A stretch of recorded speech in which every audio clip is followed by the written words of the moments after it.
Terima kasih Anda masih bersama kami di Berita Padang. Bagi Anda yang baru saja bergabung, kami hadirkan kembali 3 berita utama pada pagi hari ini.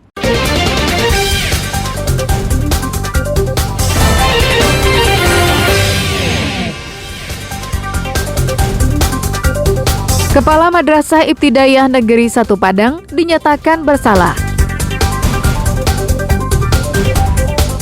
Seorang pria gaek dan seorang wartawan media daring ditangkap polisi Dharmasraya karena mengedarkan sabu-sabu. Isak tangis keluarga pecah saat salah seorang anggotanya dibawa ke kantor polisi karena mengedarkan sabu-sabu.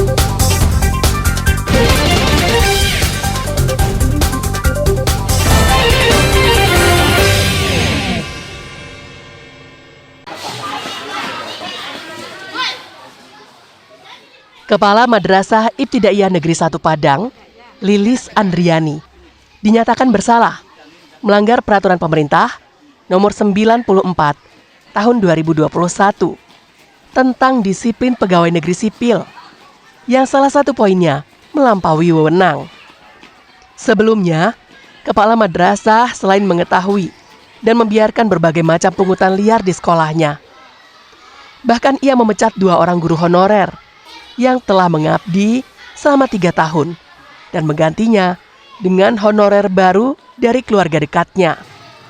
Meski bersalah, Kementerian Agama Kota Padang yang menaungi sekolah agama itu hanya memberikan teguran secara lisan. Sedangkan jabatan Lilis Andriani sebagai kepala madrasah tetap aman. Dan segala macamnya itu. Itu PP berapa kemarin, Pak?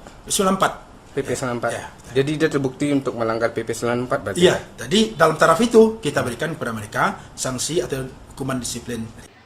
Terkait banyaknya keluhan orang tua siswa terhadap pungutan liar di Madrasah Ibtidaiyah Negeri 1 Padang, pengamat dan praktisi hukum meminta aparat penegak hukum untuk memproses Lilis Andriani.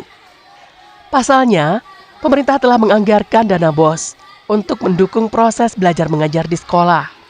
Menurut Putri Dayeski Rizky, pungli dengan alasan dana komite diketahui oleh kepala madrasah. Jika terlibat, wajib dicopot oleh pimpinannya, baik Kemenak Padang maupun Kanwil Kemenak Sumbar. Adakah persetujuan dari Kemenak? Adakah diketahui oleh Dinas Pendidikan? Karena kan dia di bawah pengawasan Dinas Pendidikan juga, jadi tidak bisa kepala sekolah saja memutuskan tentang pungutan yang per semester 200.000. Kalau dia salah ya seharusnya dicopot. Hal senada juga disampaikan oleh Direktur Lembaga Bantuan Hukum Padang, Indira Suryani. Menurutnya, Kepala Min 1 Padang jangan hanya dijatuhi sanksi etika, namun juga wajib diproses hukum untuk memberikan efek jera kepada pelaku pungli di madrasah. Dengan adanya efek jera, kepala madrasah lainnya tidak berani melakukan perbuatan yang sama. Ada proses yang serius ya. 1, ketika ada pungli, maka diproses secara hukum dong. 2, diproses secara etiknya gitu. Nah, ini 2 hal ini harus dikerjakan dua-duanya, bukan hanya 1 hal. Misalnya sedikit, misalnya hanya kasusnya etik, setelah diberhentikan tapi tidak diminta pertanggungjawaban hukum. Jadi orang jadi begini, tenang kita kalau pungli tenang, paling kita kalau ketahuan, ini kalau ketahuan ya, kalau ketahuan nanti kita akan dikenakan etik. Kalau nggak ketahuan kan nggak apa-apa.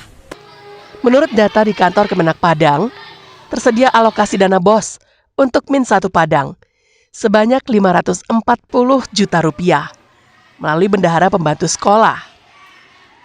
Setiap murid mendapatkan dana BOS senilai Rp900.000. Robiha melaporkan dari Padang.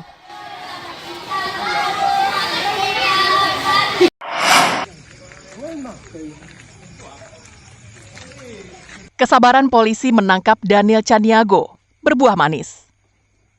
Senin malam, wartawan salah satu media daring yang berdomisili di Dharmasraya ditangkap polisi dengan barang bukti 2 paket kecil sabu-sabu. Daniel sang wartawan pun tak bisa berkutik karena polisi menangkapnya saat sedang bertransaksi dengan seorang pria gaek, Herdia Mika alias Edi Wong yang berusia 62 tahun di Nagari 4 Koto, Pulau Punjung, Dharmasraya. Keberhasilan penangkapan ini berdasarkan laporan masyarakat tentang adanya transaksi narkoba. Polisi yang telah lama menjadikan Daniel sebagai target operasi langsung bergerak. Saat ditangkap, mereka berdua tak bisa mengelak dan mengakui jika 2 paket sabu-sabu yang ditemukan polisi adalah milik mereka yang akan dikonsumsi. Tim Satres Narkoba Polres Damansaraya di bawah pimpinan AKP Resmardi Esa telah berhasil menangkap 2 orang. 2 orang tersangka yang diduga pengedar sabu. Kebetulan memang dari salah seorang tersebut ada oknum wartawan online yang berinisial DN dan rekannya bernama EW. Selain 2 paket kecil sabu-sabu dan peralatan untuk mengonsumsinya, polisi juga menyita sebuah telepon genggam milik Daniel. Mereka berdua dipastikan akan menjadi penghuni lembaga pemasyarakatan dalam waktu yang lama. Karena polisi menjeratnya dengan pasal 114 ayat 1, junto pasal 112 ayat 1, Undang-Undang Nomor 35 Tahun 2009 tentang narkotika, dengan ancaman hukuman di atas 5 tahun penjara. Eko Pangestu melaporkan dari Darmasraya.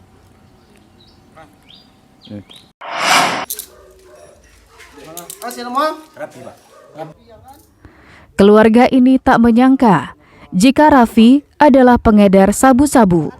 Mereka kaget ketika serombongan orang berbadan tegap masuk ke rumah mereka di Nagari Tai Baruah, 50 kota. Namun mereka tak bisa berbuat banyak karena yang datang itu adalah polisi dari Satres Narkoba Polres Payakumbuh. Saat ditangkap, Raffi mengakui jika dirinya adalah pengguna sabu-sabu. Ia mengelak dituduh sebagai pengedar. Namun polisi tak percaya begitu saja dan menggeledah setiap sudut di kamar itu.